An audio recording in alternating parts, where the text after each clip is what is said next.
เป็นสุขหันษาทั่วเธอ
ต่อจากนี้ไปขอเชิญท่านทั้งหลายรับฟังรายการสารธรรมยามแลงดำเนินรายการโดยพระครูอภิวัฒนวิกรมวัดปากดังเจริญตำบลดอยหล่ออำเภอดอยหล่อจังหวัดเชียงใหม่เชิญรับฟังทั้งหลายทุกท่านขอต้อนรับทุกท่านเข้าสู่รายการสารธรรมยามแลงช่วงรายการมรดกธรรมปืนบ้านล้านนาประจำวันพฤหัสบดีวันนี้ญาติโยมจะได้ฟังธรรมอยู่2 ช่วงแรกเวลานี้เป็นต้นไปเทศนาธรรมโดยพระครูสังฆลักษณ์ธนอัตถ์รัตนสิริวัดหริการามตำบลต้นทงอำเภอเมืองจังหวัดลำพูนจะได้แสดงธรรมเรื่องมงคล38หลังจากนั้นเวลา 16 นาฬิกาถึงเวลา 17 นาฬิกาเทศนาธรรมโดยพระอธิการจำนันสุธีโรเจ้าวาดวัดสันกูทองอำเภอเวียงป่าเป้าจังหวัดเชียงรายในธรรมเทศนาเรื่องกันธนกุมารเชิญทุกท่านได้รับฟังธรรมทั้ง2 ผูก 2 กัน 2 เรื่องประจำวันนี้โดยพร้อมกันขอเชิญรับฟังเจริญพร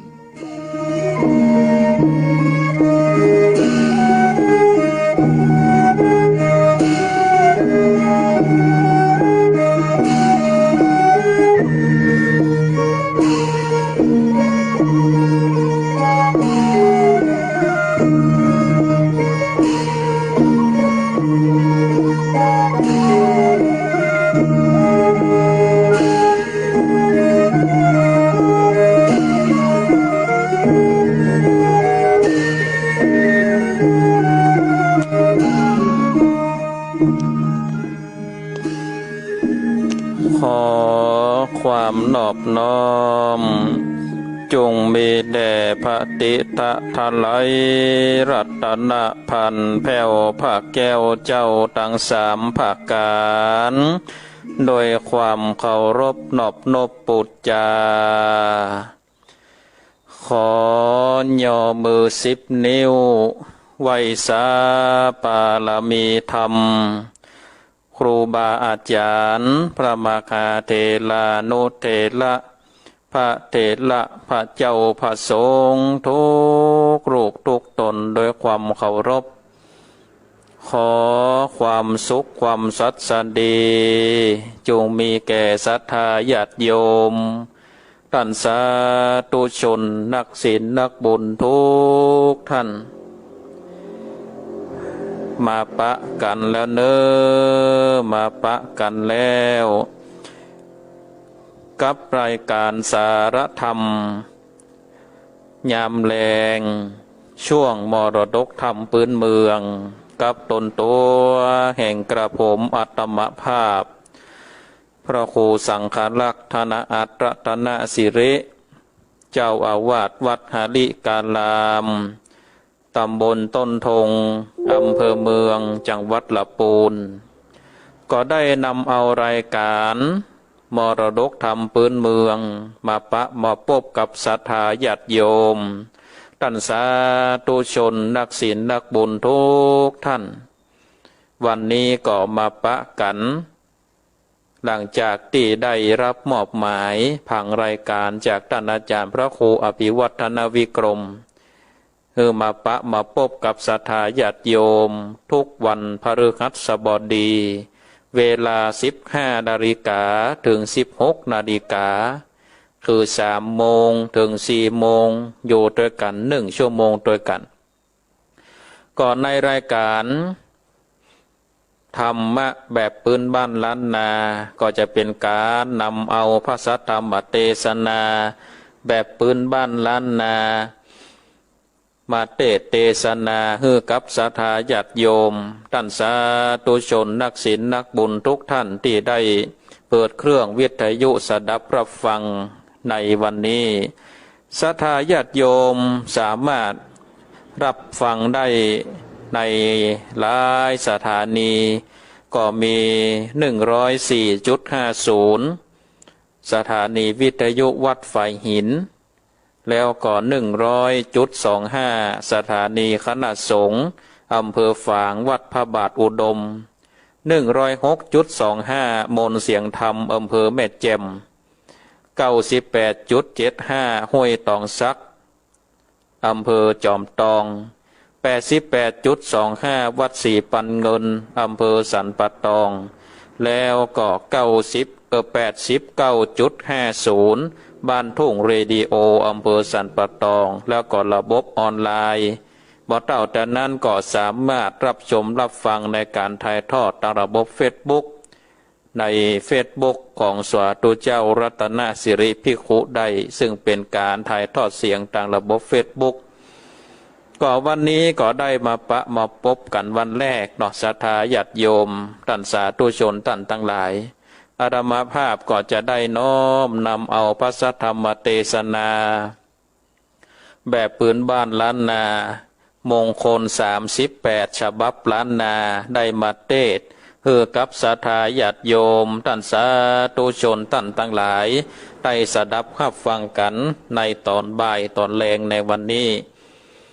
ก็ศรัทธาญาติโยมก็ทำการทำงานบางพ่องก็เก็บลำไยบางพ่องก็อยู่ตามบ้านตามจองเพราะว่ากลัวโรคระบาดโรคโควิดก็ได้เอาวิทยุเป็นหมู่เนาะศรัทธาญาติโยมท่านทั้งหลายวิทยุเป็นกู่เป็นกีมฟังครูบาอาจารย์หลายตนหลายองค์ได้สลับซับเปลี่ยนกันได้มาคือธรรมะคือกับศรัทธาญาติโยมท่านทั้งหลายได้สดับรับฟังเอาละเนาะศรัทธาท่านทั้งหลายบ่คือได้เสียเวลาก็ล่วงเลยไปทางหน้าก็จะได้น้อมนำเอาพระสัทธรรมเทศนาแบบพื้นเมืองเหนือมงคล38ฉบับล้านนาผูกท่วนหนึ่งมาเทศนาให้กับศรัทธาญาติโยมท่านสาธุชนนักศีลนักบุญได้สดับรับฟังกันเจิญจวนท่านทั้งหลายได้ตั้งอกตั้งใจสดับรับฟังพระสัทธรรมเทศนาเป็นลำดับต่อไปนะโมตัสสะภะคะวะโตอะระหะโตสัมมาสัมพุทธัสสะเอวัมเมสุตังเอกังสัมมัญญังภังกวาสวัตติยังเวคารันติ เจตาวานเนอันนาตาเป็นเด้งการสาอันลำเมสาตะวนโดนลาสะโปนเลสาตักลายตั้งยิงใจมวลโมจงดักโยดาฟังเอวัมเมสุตังเนเป็นเก้าเป็นกรรมแข่งเจ้ามาแค่อนันตาเตลาแขกสำแดงแก่อันลากันตาแคดลอยตนเมื่อตันเจียนจะเป็นปันธรรมาสังกัญญาณาแก่มาคาการสามปะเป็นเก้าเมื่อไปเข้าวันสาในมันดานาสาลาเลิศล้ำในแทบทำสั้นตำบอนนางโกขาอันปัญญาอาจาตาสันถูกขากสร้างแปลงเกิดเป็นตานวันนั้นแลพันเตกาสัมปะเตลาคาเดอาเรญากาสัปะเตนลันเจ้าอิตังสนตังอันว่ามังกัลสูตรอันนี้เมอันว่าข้าจื่ออนันตาสุตังขากได้สันดาพระฟังมาพังกาวันโตโมคาโตแต่ข้าอุบแก้วเกิดว่าปากแห่งพระโพนท่านเจ้าโดยดังจากวิจารจนาไปแนดนี้เตอเอกังสัมมัญญังยังมีสัมมัญญากาละขับหนึ่งพังกวาอันว่าพระพุทธเจ้าโตผ่านดับไปโดยโสภาเกียอันงามเวขานลันเตกอดยังโยสำลานในเจตาวานาอันลามอันเป็นอันลามแห่งนายอันนาตาเป็นเตงกามะแคเสเทอันเมติไกเมืองสาวัตเทวันนั้นแลตันตาในกาดละนั้นใสเตปาไทยนำนาเวตาแขจองจองไข่โคของมงคลโดยอันตนขันนิ่งขวาดก็บ่อาจเล่งขันจะถามกันสั้นสาวควายเกตดาวตาวันติงสาในชอกกาทุกสันลอกภาพเสียงขอคงสวรรค์จริงปากันไปโซดาวแข่งตันเต้าจานโตโลกัมปาลาตั้งเศษย้อนไข่โคทีธรรมดาเต้าจันโตโลกัมปาลาก็บอดได้จริงแต่งใจเต็มวันดาคือลงมาถามนักผาดมนุษย์สัจจาตผู้มีปัญญาควายลาถาเมืองเตโตของเหตุยมปูเหตุบ่มีครูสอนไว้ก็บ่อาจหูได้มงคลเตมวันดาโต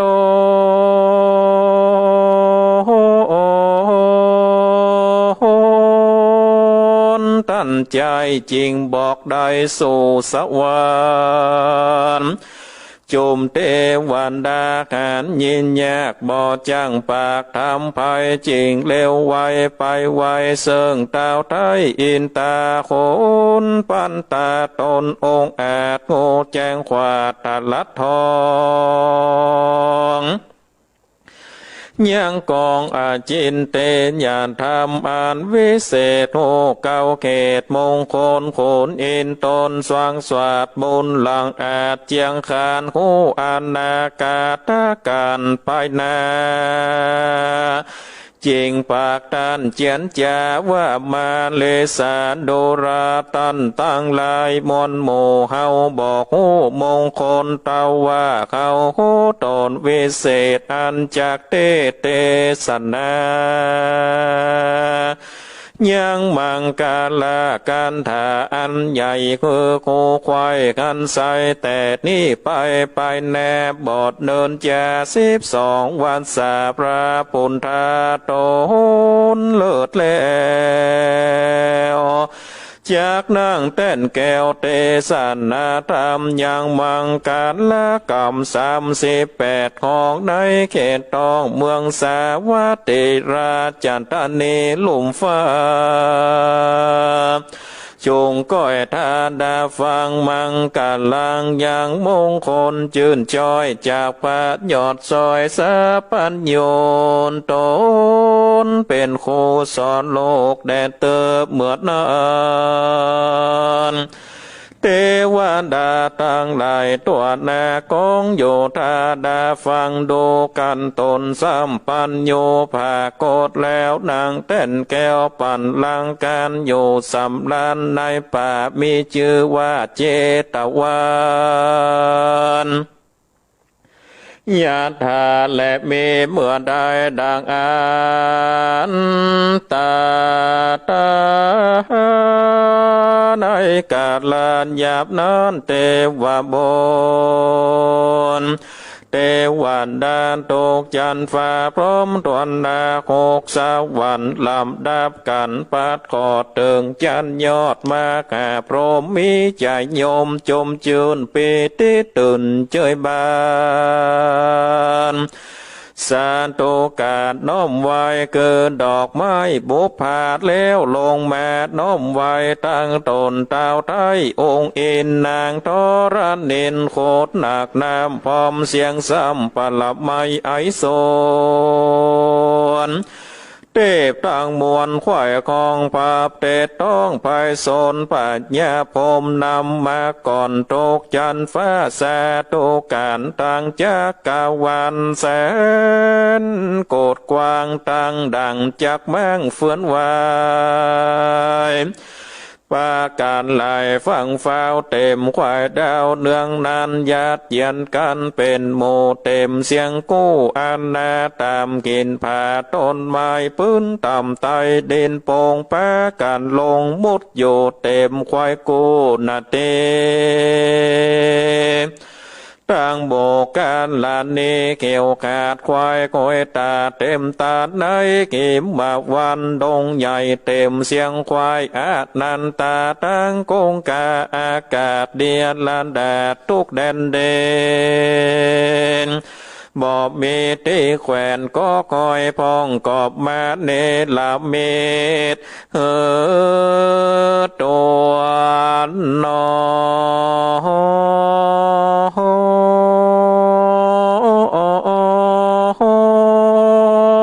เต้าเม็ดพันธุ์ผักกาดดานละดาดเจโจรตั้งไปบนไปไตนับบอดได้เหลือประมาณพองกอบบันดาลตัวน้อยอยู่จานจอยเต้าพงต้นลีแม่ยัดเยกันโยพร้อมสะสูหลายลามพอดูงามสะอาดตัวหมื่นโลกตาธาตุอานาเทวดาเท่านั้นแม่อยู่กันเจโจรจุมโมคนต่ำใจบ่อาจได้เล่งหานได้ยินแต่เสียงเนืองนานมีกองเสียงห้องสันโตการโตกสาขานเกตดาวกวนเหยือกแยวสังกาบมีแต่อรหันตาและสัพพัญโยตนวิเศษอาการโดยเทพันเนตยักษ์โคนญาณเทวดาภาพมันเต้านานพร้อมอยู่กันดาฟังและนาอาทาโคม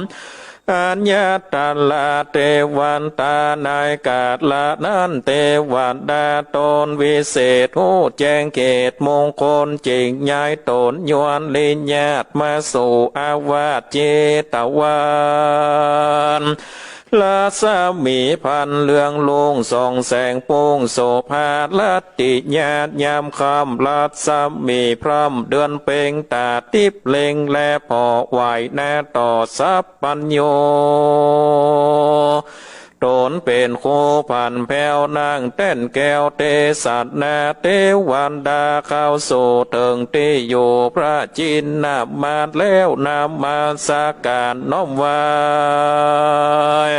เสื่องพาเงาไทยเจอสันตาจากถามปัญหาเลิกแลบจริงขับแต่ปัตตาจริงกล่าวการถามบทกล่าวเสื่องพระเป็นเจ้ายอดสันเตวาพันเตพระโหเทวามนุสัจจามังกาเลอาจินตโยงดังนี้เป็นเก่าข้าแด่พระพันเผาตนภาพโลกาพระโหเทวาอันว่าเทวันดาตั้งหลายพร้อมนาตกจันฟ้าลอดถึงพรมหลวงตั้งโกมมวลมากตั้งโคดนาคไอโซนจากจวนกันมวลหมู่พร้อมสันโศกันตำปาตังยากษาติปัจจาตังเต้าตินลาดเวสสุวรรณมาพร้อมกันจุกามมวลมากลำตัวสากลตั้งหมู่คนลังเลือพ้องเป็นเชื้อสัมมันตาเป็นปัญญาภาพดาวเขาเอิ้นเป่าเตือนกันเสียงเนื่องนันลานลาดตัวโลกกันตาจักกาวานหาพระมานบอดได้พ้องอยู่ไกลมาไวพ้องอยู่ไกลไปแย่พร้อมทุกปากขันนิงหากิตานากิ่งของไข่คู่ของมงคลอ่านจากน้ำตนเกิดได้โซพร้อมควายสวานสันเดขอ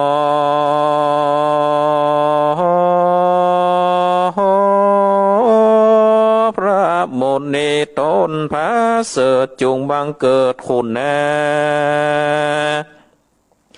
โพดเมตตาเก่าแสงยังเก้าแข่งมงคลเกิดเทวดาบนฝั่งฟ้าคนโลกละยิ่งใจได้จำหมายจือไว้แลนาอ่านว่าพรามปนท่านเจ้าตนเป็นปีนเก่าติโลกาจะไขปัญหาคือกูแจงพระจริงแสงสว่างกันถาว่าอาเสวนาจะพาลานังดังนี้เป็นเก้าเทวดาดูลาเจ้าเทวดาตนองค์อาจอยู่ภาษาเมืองบนขายคู่มงคลตวนตีจงจักรีหูฟังอาเสวนาจำปาลานางการบ่อไปเสพไปติดบ่อเอามีดสาขายกับต่างคนต่างลายฟงอันเป็นบาปใบปันลาอันจากป่าข้างคองอยู่ในของอาบายคนยิงใจบาปใบใจถอยไล่ปันลาบอกกวนไปเสวนาคาสูบอกเป็นกู้คนพานคนเหือขานลายเลนกวนเหล็กเว้นแสนว่าอยู่ใกล้คนนามานะใจบาปคนเคิกอย่าเปลือกกามคนใจดำมาเกียดอย่าสมเสียดสหาวเป็นเรื่องยาวติดต่ออย่าปากหม้อกวนยำขากเป็นธรรมพาเสดเธอบังเกิดเติงโศกพ้นจากโตจัดนี้จัดแน่โศกเมืองฟ้าและนิพพานดูแลเทวดาขอจงฟังที่เขาจังจีกฎหมายอันว่าคนตั้งหลายมนหมู่อันชอบโซคบหากับคนปันลาใจบาปบ่สุภาพกองเพศเอาเป็นมิตรสาขายกะตำบาปหลายจันใจเกียรติไม่จางบบตีมากลาวิสัตใหญ่น้อยขันตันตกปล่อยดูแควนเก่ากำแสนทองที่เป็นกำหนีบหัวใจ กล่าวกรรมใดเสียดหย่อมากด่านต่อสาโคตกรรมจันโจทย์จาดเป็นกรรมประมาทคนหลายจากเจ็บหายจัดเนตันกล่าวจีวะอวาสาปุริสาการโมลนากาภาคตายละจากเมืองคนยอมเอาตนไปโสดยังที่อยู่อัมบายเมื่อจักตายแก่นกลางน้ำตาลางลายตกไฟนาโลกเอาไม้ลงลำไข่ปาลิเวตานาขอขึ้นมาที่เก่าซ้ำตกไปได้เล่าลอดอเวจีตกแสนปีบ่อพ้นได้ไฟวู่ไม่ต่างเก่งจากดวงติ่งยินยากตกลำบากเลือนลายแหลนนาปันติตานันจะเสวนาขี่ญาอันคนตั้งหลายมวลหมู่เข้าไปสู่ปันติตาผู้มีปัญญาวิเศษตามโอปเตศกองเดคนผู้มีกุลเลิศย่อมบังเกิดคุณนาจีอันถาบาทเป็นโอวาทโวหารเป็นนิทานเตรียมแตกบ่อปิดแปลกบันเลคือจำเลินดีคำเจ้าพ้นโศกเศร้าขี่มองจากสมปองเกิดขวาดหันในจาติปัจจุบันเกิดปาดละขันต่อหน้าบ่อต่ำจ้าสามานกำสมปานเคินลอดจันฟ้ายอดเมืองบนแหลนนาปูจาจาปูจานียันนางขีญาอันได้ปูจาพระพุทธเจ้าตนพระเสริฐพันเจกการเลิศอันลาคันตาตังพระสังฆาตนวิเศษเสียงกิเลสตัณหาได้ปูจาโพธิลูกขจาตังปาทาเจนดีอุปัชฌามีกุลใหญ่อาจารย์ได้สั่งสอนธรรมมีกุลนำมากกว่างบ่อาจอ้างสังกัญญาได้ปูจาพ่อแม่อานิสงส์แผ่ถึงตนเป็นมงคลในโลกคือหายโศกขีโคมสุขอุดมจากนี้ตายจากนี้เมืองคนยอมเอาตนไปเกิดในจันฟ้าเลิศไปบนบ่อนยาจันแหลนนาติเวทากรรมังอันว่ากรรมสามภการฝูงนี้ดังกล่าวจี้ไข่มาเกิดบ่อไปโคบหาสูตรยังเจ้าหมู่คนผ่านคนใจแขนบาปเศร้านำตนเข้าไปหากะปันติตานักผาดผู้ฉลาดกองทำได้กะทำบอกขาดอาภิวาทปุจญาญางพระพุทธาปิ่นเกล้าพระธรรมเจ้าดวงเดชพระสงฆ์มีกุลใหญ่ได้น้อมไว้ปุจญาญางสองขาพ่อแม่หากแม่นแท้มงคลจากนำตนเกิดได้ผลอยากไรมองผ่านได้เจยบานคำเจ้าตันหลาบต่อเต้าเนลาปานบ่อนญาติจันแหลนนาปฏิโลปะเตสวะโสจาโบเพจากาตัญยุตาอัตตาสัมมาปานิทิจาเอตัมมังกาลามุตตมังปฏิโลปะเตสวะโสจะเกิดเป็นคนโลกกว้างได้อยู่สร้างอาสันไหลในแดนใดก่อนแล้วอันมีดวงแก้วสามประการมีอาจารย์นักปราชญ์ผู้ฉลาดสัมปาสิมปาปราสานถากล่าวแจ้งว่าเป็นเก้าแห่งมงคลโบเพจากาตันปุญญาตามีการกุศลมากกว้างใดก่อสร้างเดิมมา แต่ข่าวขาเมื่อก่อนบอดได้ผ่อนทางตานศีลเจียงคานบอกขาดบอบรำมาดภาวนาเป็นบุญหนามาควายคือสมไฟมโนนายสร้างบุญไปแถมเล่าคือมากกว่าเก่าทมทองหากเป็นกองวิเศษคือเก่าเขตมงคลอาตาสัมมาปานิทิจากการตั้งตนไว้มา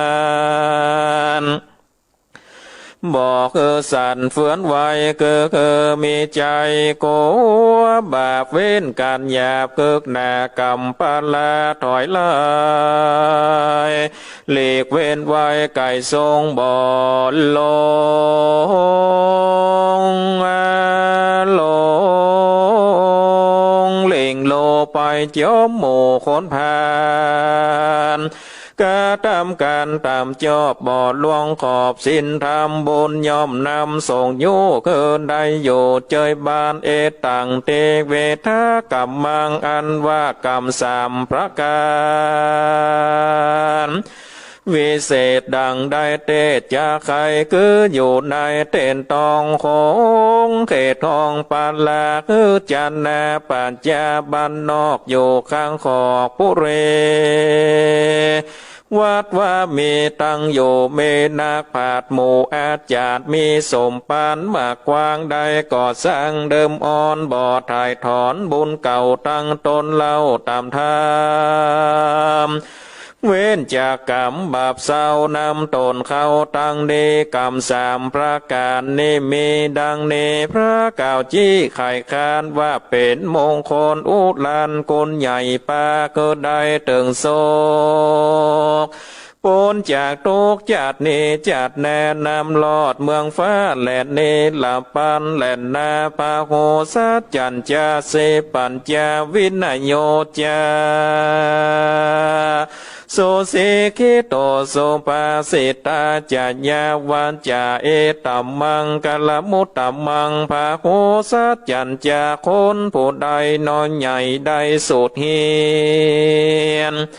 ไว้หลวงลายยังปานหลียายอาตาจาตังบทบาทบันเลปิตากะมีสามสิ่งโคตวันยิ่งจบทองหูยังกองควนเท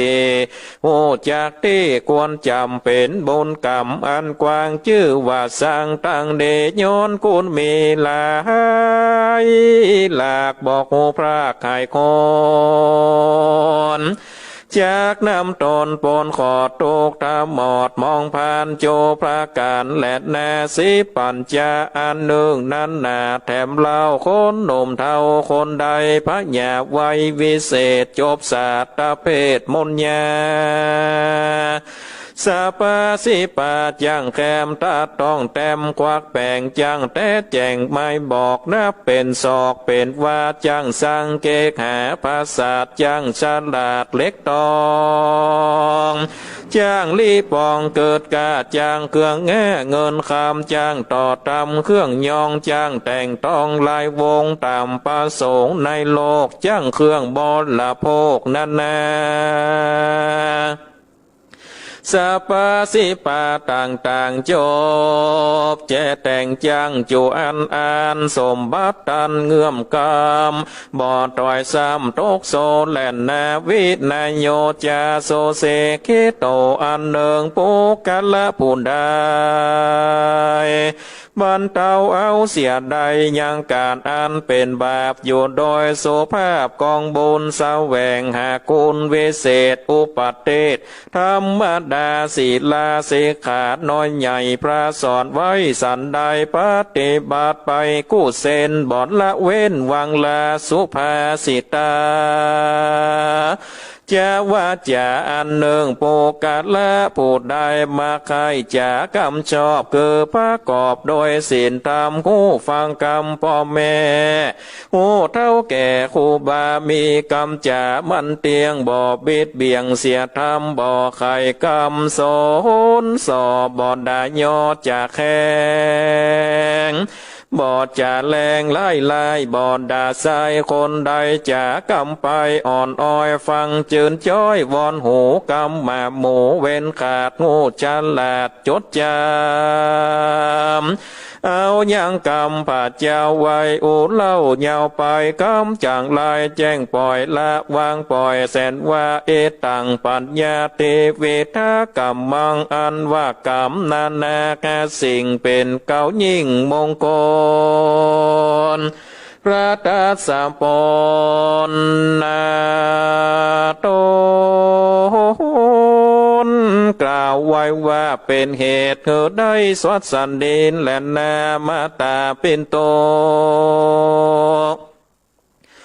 อุปทานังปนทันทาลาสาสังกะโคอานากุลาจากามันตาเอตัมมังกาลมุตตมังมาตาเป็นโตโอปาทานังยังมีมังกัลกรรมอันหนึ่งใส่ข้ากล่าวไว้ทัดไปคนยิ่งใจน้อยใหญ่เกิดใจควายสิเนคาทั้งสองขาพ่อแม่อันเท่าแก่จันลาขามอาสาอยู่ไกลจูจ่วยใจกะทำการคืออาการเสื้อผ้าตังเครื่องแงเงินคำกีฬานาเพสัตนามหมากเมียงโตกแต่งเสียงคืนวันชื่อว่าคืนของเก่าแตนโกนคนเท่าสองขาพิจารลาดนาเกิดเล่ายามสองเท่ามีแข่งก่อคักแปลงลูกน้อยใจอ่วงคอยผาดนี้เกิดมาหัวตีลำเลี้ยงยากกันว่าปนจากข้าพระมันดาหุ้มออกมาลางซอยปากันจ่อยยุบเอาวางมือเบาไฟเอื้อกวนนอนเนื้อเจ็บในย้ำจามไอโอดผ่อนกลัวเจ้าน้อยอ่อนขวัญนอนย้ำจักนอนซ่อนผ้ากลัวเจ้านอนแน่เจ็บเข่งยามตวงติ่งตามไฟส่องกลัวแมงป่องมาโคบจีบผ้ามุบปกห่อปากันพอเล็งแยงเพื่อคักแป้งลูกเต่าคือกินข้าววันละ3 คาบน้ำอาบ2 หนเพื่อคักตนลูกน้อยอยู่ข้าก้อยเจยจมปานกินนมยำไข่ย้อนคักลูกแก่นไทยใส่ตา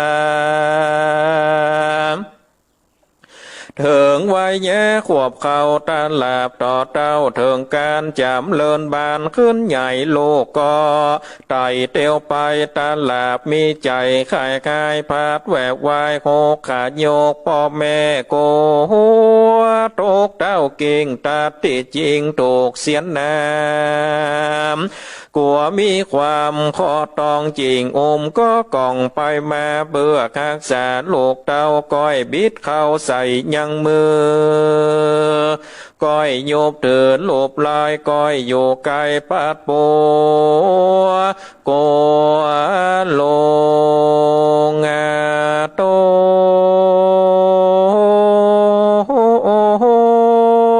เจ็บไม่แยมเมื่อยไข้ก่อนแล่นหายาป้าหมอมาบอกคันโก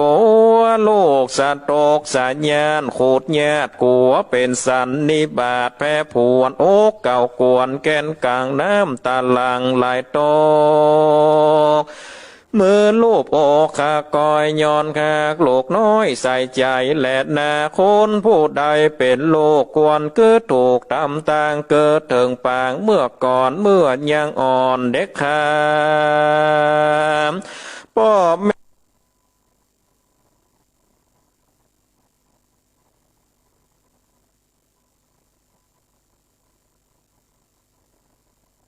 แม่เลี้ยงแม่ถึงใหญ่เก็บเกิดใส่หัวใจล่ำเปิงไปข้ามเจ้าอย่าบาปเศร้ามวลดำอย่าอาธรรมใจ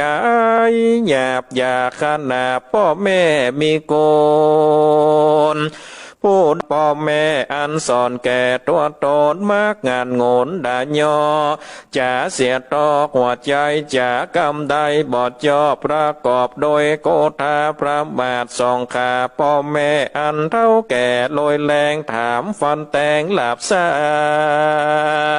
อ้างต่อตาตีมวยขันแรงลอยคำเท่าคำปล่อยกล่าวย้ำดูแขวนโยก2 แขน ตอบอกล่อไป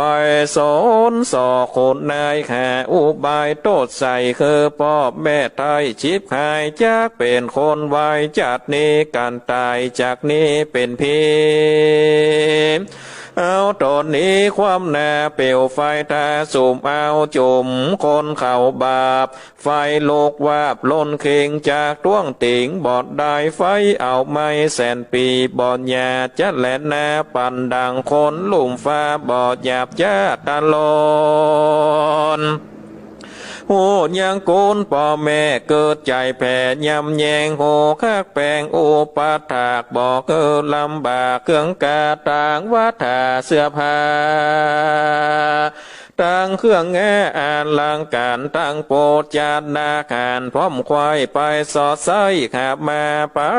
นสองขาพ่อแม่เกิดใจแผ่เถิงโกนบ่ตาโลนเกิกหยาบกลัวเป็นบาปต่อโจรยามพ่อแม่ตนเมื่อใครก็อยู่ใกล้ลุมลาก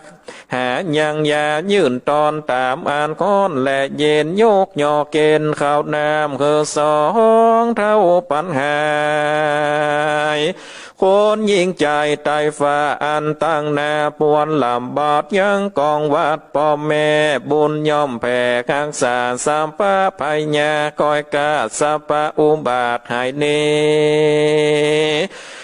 จำเลินดีมั่งเต้าบ่อโศกเศร้าเครื่องการว่าหมอลานาก้อยกาตายจากญาติเป็นคนย่อมเอาตนไปเกิดในจันทร์ฟ้าเลิศไปบนบ่อนยาจันแหลนนาเนที่ตังขีญาสร้างวันนาวิเศษจาของเขตมังกร32ซอยกอดแล้วเป็นห้องนึ่งก่อนแหลนนาก่อบางกรมสมเลสเน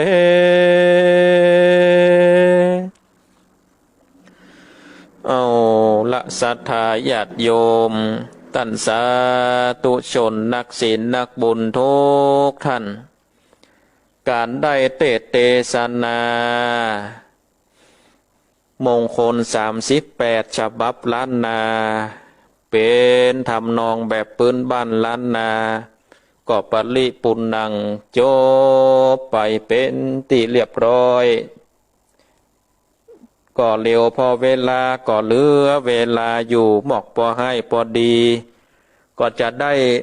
สรุปเนื้อหาใจความสำคัญเพื่อกับศรัทธาญาติโยมท่านสาธุชนท่านทั้งหลายได้สดับรับฟังกันอันว่าธรรมมงคล38ฉบับล้านนานี่ก็พระอานนท์เปิดได้สำแดงให้แก่พระมหากัสสปะติในถ้ำสัตบัญคูขาแล้วก็ว่าเป็นกรรมที่ได้ยินมาจากปากขององค์สมเด็จพระสัมมาสัมพุทธเจ้าว่าครั้งหนึ่งเมื่อพระเจ้าที่เฮาตั้นทั้งหลายพระโคตมะเจ้ายังตนที่เฮาได้ไหวได้สาอยู่ถึงวันนี้พระองค์ก็ได้ประทับอยู่ในพระเชตวันมหาวิหารซึ่งเป็นอารามแห่งนายอนาถปิณฑิกะเศรษฐีหากสร้างถวายเป็นทานเทวดาทั้งหลายก็ได้มาอู้จากันเรื่องความเป็นมงคลว่าอันยังเป็นมงคลก็เล่าลือกันไปต่างๆนานาตั้งแต่จันจะตุ่มขึ้นไปจนถึงจันพรมก็บ่มีเทวดาตนใดที่จักมาแก้ได้ว่าความเป็นมงคลในโลกนี้คืออันยังพญาอินทราธิราชตนหูแจ้งก็เลยบอกว่าข้านี่บ่สามารถที่จะตอบได้ว่าความเป็นมงคลคืออันยังแต่สามารถบอกได้ว่าแถมบ่เมินบ่นั้นจักได้มีองค์สมเด็จพระสัมมาสัมพุทธเจ้านามว่าพระสมณะโคดมจักได้ทันลัดหูแจ้งมาสั่งสอนอย่างโลกแล้วพระองค์ก็จะได้เทศนาธรรมเรื่องมงคลให้เทวบุตรเทวดาทั้งหลายได้ฟังให้เทวดาทั้งหลายได้ตั้งหน้าตั้งตารอการทันลัดพญาสัพพัญญูพระพุทธเจ้าหลังจากนั้นมานี่ เจ้าชายสิทธัตถะก็ได้ออกบวชแล้วก็ได้บรรลุอนุตตรสัมมาสัมโพธิญาณในวันวิสาขะแล้วก็ได้สั่งสอนให้กับศรัทธาประชาชนจนถึงกาลเวลาได้ตัดถึงความเป็นมงคลเทวดานี่ก็เข้าไปถามว่าข้าได้องค์สมเด็จพระสัมมาสัมพุทธเจ้าความเป็นมงคลนี่มันคืออันหยังเล่าลือกันไปต่างๆนานาอันนั่นเป็นมงคลอันนี้เป็นมงคลไหวพระอาทิตย์ก็เป็นมงคลไหวพระจันทร์ก็เป็นมงคลแล้วอันใดเป็นมงคลอันแท้จริงเทวดาก็ถามพระพุทธเจ้าพระพุทธเจ้าก็เลยกล่าวว่าความเป็นมงคลนี่มีอยู่38ประการอันดับแรกคืออาเสวนาจะปาลนังการที่บอกคบคนพาลคบคนพาลไปหาผิดคบบัณฑิตพาไปหาผลการที่เฮาบอกคบเอามิตรสหายที่เป็นคนพาลนั่นเฮาก็จะเป็นสิ่งที่ดีเพราะว่าถ้าเฮาคบคนพาลคบคนบดีเขาก็จะจักจูงเฮาไปในสิ่งที่บดีเดินทางไปในสิ่งที่บดีคบคนที่มีใจอันฮึกอันหยาบเฮาก็จะเป็นคนฮึกคนหยาบแต่ว่ามันเข้าไปหานักปราชญ์ราชบัณฑิตนี่อย่างที่ว่าตะกี้นะคบคนพาลไปหาพิษคบบัณฑิตพาลไปหาปลาไปหาผลบัณฑิตนักปราชญ์เปิ่นมีความรู้เปิ่นก็จะปาเข้าไปในทางที่ดีเพราะฉะนั้นศรัทธาญาติโยมท่านทั้งหลายเว้นจากคนที่มีใจดำกำเศร้าเว้นจากคนปาลาเว้นจากคนที่อูจาบอดดีเข้าไปหาบัณฑิตนักปราชญ์ครูบาอาจารย์พระเจ้าพระสงฆ์ที่เพิ่นได้สั่งสอนธรรมอันนี้ถูกต้องแล้วต่อมานี่เฮาได้ละเว้นจากพวกพาลใจบาปเขาได้เข้าไปสู่บัณฑิตแล้วนี่กรรมทั้ง3ก็คือว่าได้เข้าไปหานักปราชญ์เข้างดเว้นจากคนพาลเข้าไปหานักปราชญ์มันกราบไหว้ปูจาจะปูชนียานังมันกราบมันไหว้ปูจาไหว้พระแก้วเจ้าทั้ง3ประการไหว้พ่อไหว้แม่ไหว้คุณครูบาอาจารย์พระเจ้าพระธรรมศรัทธาญาติโยมท่านทั้งหลายอันนี้คือการกระทำ3อย่างการได้งดเว้นจากคนพาลการได้นำตนตัวเข้าไปหาบัณฑิตแล้วการนำเอาตนตัวเข้ากราบเข้าไหว้อภิวาทปุจจานี้ก็เป็นมงคลได้3มงคลแล้วนะศรัทธาญาติโยมท่านทั้งหลายแล้วพระพุทธเจ้าพระก็ได้เทศต่อว่าปฏิโลปเทสวาโสจะบุพเพจักตันปุญญาตาอัตตสัมมาปณิติจะเอตัมมังกลมุตตมังอันดับแรกก็คือปฏิโลปเทสวาโสคนเฮาเกิดมาก็ต้องสร้างที่อยู่อาศัยในแดนในดินที่มีความอุดมสมบูรณ์เกิดในดินแดนที่มีพระแก้วเจ้าทั้ง3ประการอย่างเฮาถึงวันเนี้ยศรัทธาญาติโยมเกิดในบ้านในเมืองที่มีพระแก้วเจ้าทั้ง3ประการได้พบปะครูบาอาจารย์ได้พบปะนักปราชญ์อย่างครูบาอาจารย์เพิ่นได้สับเปลี่ยนกันมาออกรายการสถานีวิทยุให้กับศรัทธาญาติโยมท่านทั้งหลายได้สดับรับฟังนี่ก็ถือว่าเป็นมงคลศรัทธาญาติโยมอันแรกก็คือปฏิโลปเทสะก็คือได้อยู่บ้านอยู่เมืองที่ดีบุพเพจกตปุญญาตามีกุศลได้มันปั่มเป่งสร้างกุศลมันถือศีลกินทานมันปั่มเป่งภาวนาสวดมนต์ไหว้พระไปช่วงนี้ช่วงโควิดอยู่กับบ้านกับจองบ่มีหยังก็ภาวนาศรัทธาญาติโยมภายมีบัตรนับภายมีบักกรรมก็ยกขึ้นมาภาวนาพุทโธพุทโธธัมโมสังโฆไประลึกถึงคุณพระแก้วเจ้าทั้ง3ประการระลึกถึงคุณวิตามารดาคุณครูบาอาจารย์ได้ปกห่มรักษาอันต่อมาคืออัตตสัมมาปณิติการตั้งตนไว้ดีแล้วบ่เฟื่อนบ่ไหวสิ่งที่มันบ่ดีเข้ามาเฮาก็บ่เฟื่อนบ่ไหวไปโดยมันสิ่งที่ดีเข้ามาเฮาก็ได้ตั้งตนในสิ่งที่ชอบศรัทธาญาติโยมท่านทั้งหลายอันนี้ก็คือการที่เขาได้อยู่ในโลกนี้อยู่ในบ้านในเมืองนี้ การที่เป็นมงคลมีบ้านมีเงินได้อยู่มีครูบาอาจารย์ได้มาคือความรู้มีการตั้งตนเนาะการตั้งตนชอบอันนี้ก็คือความเป็นมงคลอันต่อมาคือพาโหสัจจัญจสิปัญจวินโยสุสิกิโตสุภาสิตาจยาวาจาเอตัมมังกลมุตตมังพาโหสัจจัญจะคนใดได้สูตรได้เฮียนหลายก็จะได้มีความหู้เนาะหู้ตังดีเดินตังติดดีหมั่นฟังศรัทธาญาติโยมหมั่นฟังหมั่นอ่านหมั่นเขียนก็จะได้ไปในสร้างบุญสร้างกุศลตังติดดีครูบาอาจารย์เปิ่นได้จบฉลาดแตกฉานเปิ่นก็ได้สร้างคนได้เตศนาทำเอาน้ำทำคำสอนมาเตศนาบางพ่องก็เป็นศาลาบางพ่องก็เป็นสั่งสัพพะสัพปันเปิ้นว่าสิบปัญจะศรัทธาญาติโยมก็คือว่ามีความหู้แล้วก็มีความสามารถที่เป็นจ้างแปลงอันนี้ก็ความเป็นมงคลต่อมาคือวินัยโยคือความเป็นผู้หู้เป็นหู้ครองกองปฏิบัติอันใดหลีกอันใดเว้นอยู่ในศีลห้าประการอยู่ในศีลแปดอันนี้ก็คือความเป็นผู้หู้สุภาษิตาจยาวาจาบุคคลใดมักกระทำกรรมชอบคือประกอบด้วยศีลด้วยธรรมหู้ฟังกรรมป่อฟังกรรมแม่หู้เท่าแก่ครูบาอาจารย์อันนี้ก็คือว่าโอ้ด้วยกรรมดีเนาะโอ้กรรมดีบ่จ้าแจ้งด่าบ่ด่าคนนั่นบ่กรรมบ่มีแปลงใส่กรรมบ่ใหญ่แปลงเอาคนเล่าควันคนนั้นเล่าควันคนนี้อันนี้ก็ถือว่าถ้าเฮาโอ้จ๋าด่าย่อไปมันก็บ่เป็นสุภาษิตาวะเยจวาจา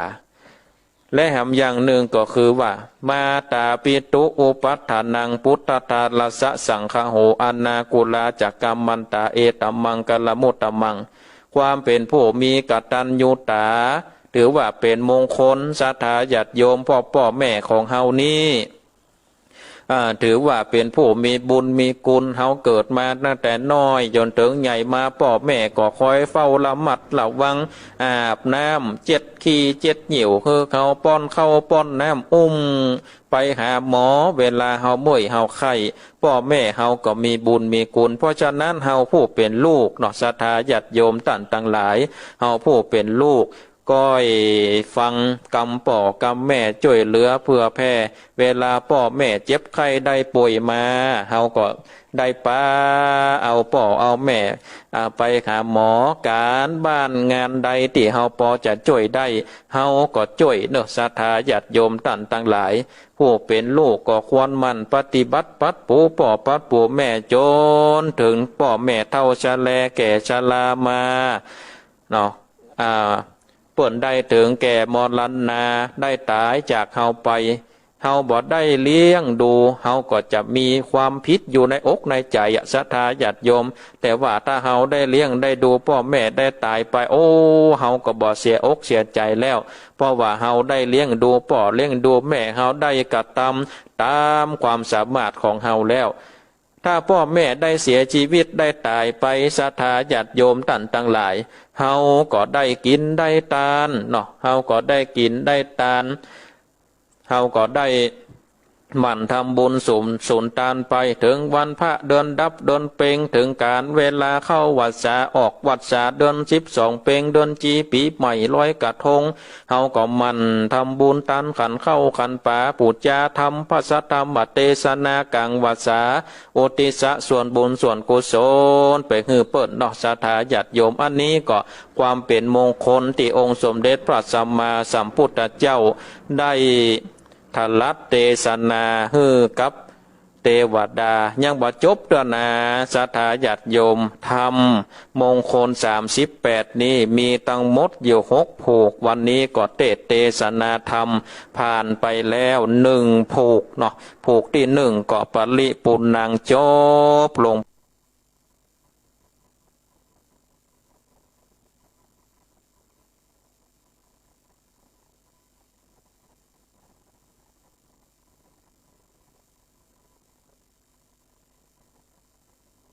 ไปเป็นที่เรียบร้อยศรัทธาญาติโยม ธรรมมงคล38นี้มีตั้งหมดอยู่6ผูกวันนี้ก็เทศนาธรรมผ่านไปแล้ว1ผูกเนาะผูกที่1ก็ปริปุณังจบลงไปเป็นที่เรียบร้อยศรัทธาญาติโยมเวลาตี3:30 นาทีถึงตี5อยู่ด้วยกันในเมื่อเจ้าวันพุธแถมวันเพราะฉะนั้นติด1เฮาก็จะปะกัน2วันพุธแล้วก็วันพัดเนาะศรัทธาญาติโยมท่านทั้งหลายก็มาเหลวพอเวลาก็คงบัตรตันแล้วเนาะบัตรตันในการเปิดจ่ายแล้วเพราะว่ามีเวลาอยู่ด้วยกัน1 ชั่วโมงต่ออันก็จะบอกเบอร์โทรไว้เนอะศรัทธาญาติโยม0865878177